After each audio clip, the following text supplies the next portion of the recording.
Hey, it's Eric with Premier Pack. I want to talk about fear in dogs. Now, it's a big deal.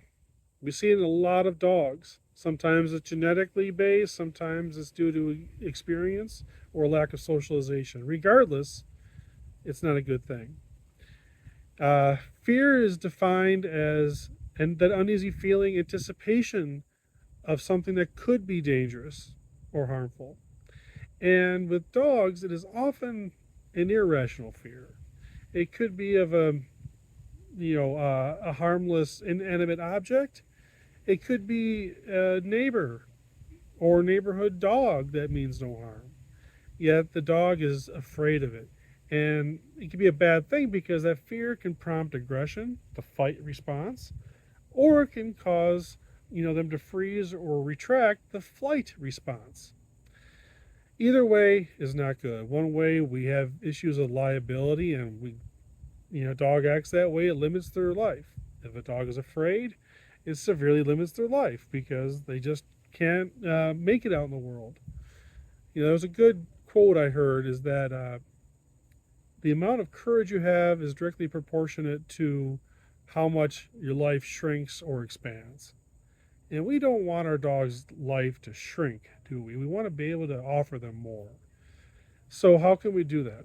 Well, like I said before, fear is the anticipation of something that could be harmful. That means they don't know it yet, right? So, what we do is we try to have them confront those fears in a safe manner. Now, if it's a very rational fear like fire or something like that, of course, we're going to keep a safe distance. That's good.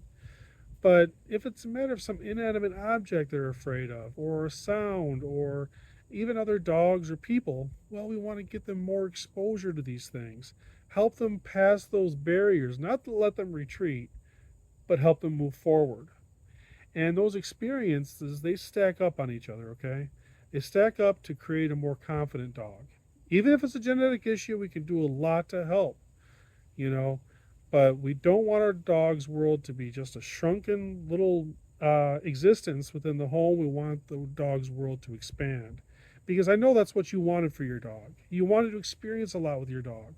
And as long as they're afraid, that really limits it. So, what do? We provide very clear communication through training. We hold them accountable to the behavior we expect, and we're able to use that to help them move forward. Because when you enter a situation with very little information, some fear is very natural. Okay?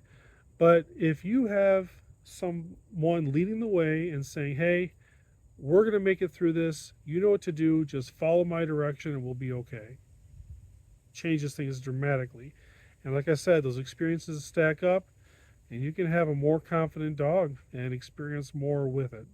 So if you have a question about that or need some help with your fearful dog, happy to talk. Eric with Premier Pack. I'll talk to you later.